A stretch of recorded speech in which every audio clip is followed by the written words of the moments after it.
మెడలు వంచి ఇచ్చిన హామీలు నెరవేర్చే వరకు భారతీయ జనతా పార్టీ రైతన్నల పక్షాన పోరాటం చేయాలని నిర్ణయించడం జరిగింది.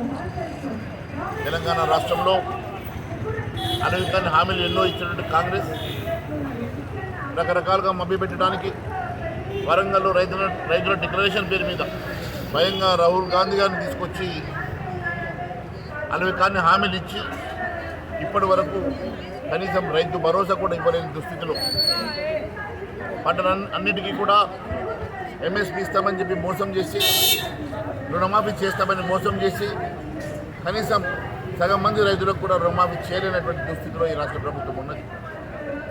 రైతులను అన్ని రకాలుగా మోసం చేసినటువంటి ప్రభుత్వం మెడలు వచ్చి భారతీయ జనతా పార్టీ రైతుల పక్షాన నిలబడి పోరాటం చేస్తున్న సందర్భంగా ఈ నెల 30వ తారీఖు రోజు భారతీయ జనతా పార్టీ తీసుకునేటువంటి 24 గంటల దీక్షకు పెద్ద ఎత్తున రైతన్నలు తరలివచ్చి మద్దతు పలకాల్సిందిగా మేము కోరుతా ఉన్నాం. ఖచ్చితంగా మీ పక్షాన మీ అందరి కోసం భారతీయ జనతా పార్టీ అండగా ఉండడమే కాదు, మీ పక్షాన పోరాటం చేయడానికి మేము సిద్ధంగా ఉన్నాం. మమ్మల్ని ఆశీర్వదించాల్సిందిగా కోరుతా ఉన్నాం.